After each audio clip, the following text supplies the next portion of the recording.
I'm Billie Lime. I'm a painter and an artist, and here's my views on how to stay creative during lockdown. For me, firstly, I needed to reconnect with myself and my environment around me because everything felt new and heightened. I was a bit anxious and so on. So I looked elsewhere instead of painting at first. I did a bit of gardening around the yard, which was really grounding and nice to be around the plants, spent more time with my dogs, studying astrology, playing around with tarot, anything like that, meditating, contemplation, any kind of practice that you have sort of sits and supports your creative energy, and it can really help you to reconnect and re-energize when you either have a creative block or like during the pandemic when you're just in a heightened state and don't feel grounded. So after I sort of did all of that, I could come back to my painting and sort of push through a bit more of that creative block, and I was able to get connected with that creative flow again and creative energy. Once I had that flow again, it just was really easy to come into my studio and paint for hours every day because I can't go to work at the moment, so I've got the time to do it. So the way that my artwork has been helping me through this time is it's giving me not only drive and focus, something to put my energy into, it's also allowing me to express my emotions, my mental state. Anything can do what I want. It's just a really nice way to feel like you're part of something, you're doing something.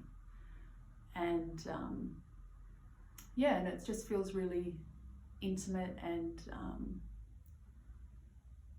I think really important to keep whatever creative practices you have going during lockdown for your own self, and other people want to see that. It's really good to share what you're doing and how you're doing it. I hope everyone's doing okay out there, and I hope all the creatives are staying creative, and I hope you liked listening to me. Thank you.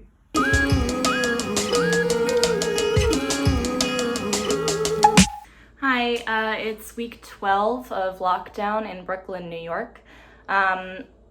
Mostly people are still staying home as much as they can, but especially as the weather is getting nicer, people are venturing out little by little.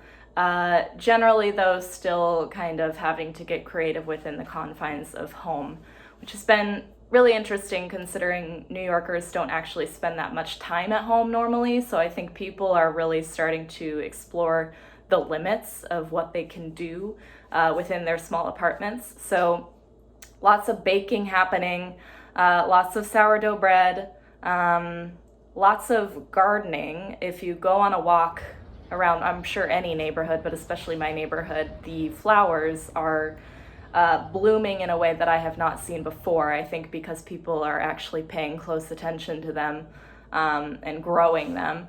And then a lot of people planting their own herb gardens if you're lucky enough to have the space for that. As a neighborhood, since the beginning of lockdown, we've had an ongoing rainbow project where you will draw a rainbow and you'll put it in your window, and then kids walking by can treat it sort of as a scavenger hunt, but it is also turned into a symbol more or less of solidarity for essential workers in the neighborhood. Obviously, there's a huge artist community in New York that have been severely impacted by this, but it's been really encouraging to see people getting creative again within the confines of home, whether it's doing photo shoots over Zoom that actually turn out surprisingly beautiful, people doing photo documentation from their rooftops, because that's become real prime real estate in New York City apartments, and so people are doing all kinds of things on their roofs, which is really interesting to see. Lots of people selling paintings of small businesses to try and donate to the business to keep them open after all of this is over. So overall, it's been really encouraging to see and absolutely helps you feel a lot less alone when these things are being documented.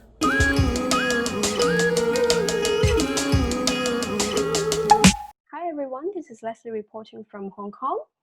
A quick update on the COVID-19 situation here. Hong Kong just ended around 3 weeks of 0 local cases, as we've just recently seen a handful of local and imported cases. So people are starting to get more cautious and wary when going out to meet people, but we'll continue to stay safe and wear masks, and hopefully we'll be able to overcome this soon. I'm going to share 2 examples of how Hong Kong artists and creative groups stay connected and creative here. The first example is a week-long arts festival online called Art in Isolation, staged by 10 artists and art groups under Typo Art Center.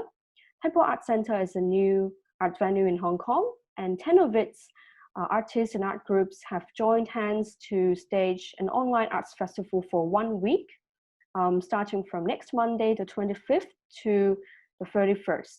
And every day from 5 p.m. to 10 p.m., they will stage a host of cultural programs by YouTube channel. And people will be able to enjoy cultural programs like Bollywood, music, and drama, etc., all for free.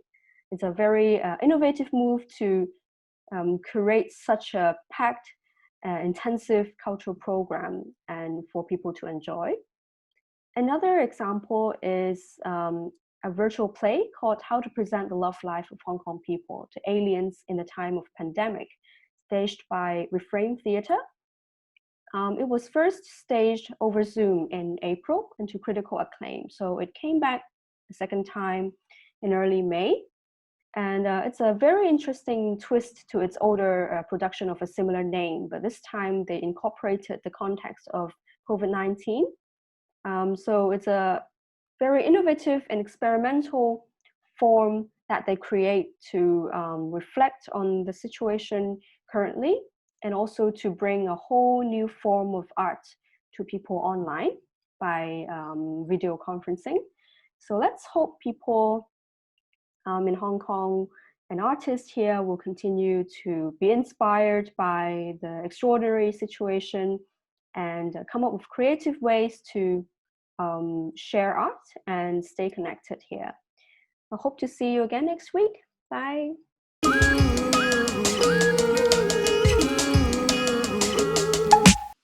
Hello, my name is Ioana and I'm a creative copywriter in Bucharest. I work for an advertising agency that closed its office on the 12th of March, and since then we've been working at home. I don't know yet when we are going to return to the office, but I do expect that as soon as the state of alert will be over, some people will volunteer to go back and others would rather work from home. And I'm probably in the second group because I gained more time for my personal projects and I feel more productive working from home. Of course, there's a big downside to that because I do miss those daily interactions with people, just sharing a cup of coffee with my colleagues at work and talking about anything but work projects, sharing events over the day, just ideas or thoughts over various topics. So I believe my ability to be creative is actually connecting these dots and ideas that I hear from other people, and that's a big source of inspiration for me. I lost that, so I tried to recreate it digitally, and I came up with a new project called Links and Drinks. It's a Zoom meetup I host every Monday, and I invite people from various backgrounds to share ideas over the same topic. Everyone has 5 minutes to share his screen and a short presentation. So far we talked about AIs cloning human voices and all sorts of deepfakes, what makes the human experience unique, biases in perceiving reality, African tribes, I don't know, all sorts of ideas in this mishmash that is a good source of inspiration actually. And I'm super glad that I managed to connect with people outside my social bubble and from all over the country, which I couldn't do in real life. And I plan on continuing this project after the quarantine and the state of alert is over, because it really brings me incredible joy. So if you want to join the next meetup, you should check the Instagram page. It's at links.drinks, and see you next Monday maybe.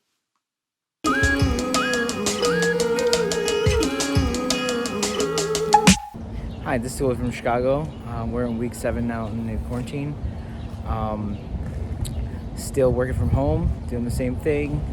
Today's a really nice day, so got to get out and do a little walking around the neighborhood. I'm on Asia and Argyle here, so a lot of small East Asian restaurants and storefronts. A lot of it's been closed for almost 2 months now. So just kind of do whatever we can to support these small businesses doing curbside pickup. Also, in the meantime, just trying to stay positive in our community. So just looking for inspiration when we're going outside. Just trying to stay active in that point. Just getting some different perspective with like things, out here. Vibrant colors, people, who are kind of out here still, wandering around like we are. But that's pretty much it for Chicago in this moment. They're thinking about lifting some of the bans right now for phase 3 by the end of this month. So we'll it's a wait and see for all of us. So stay safe and peace.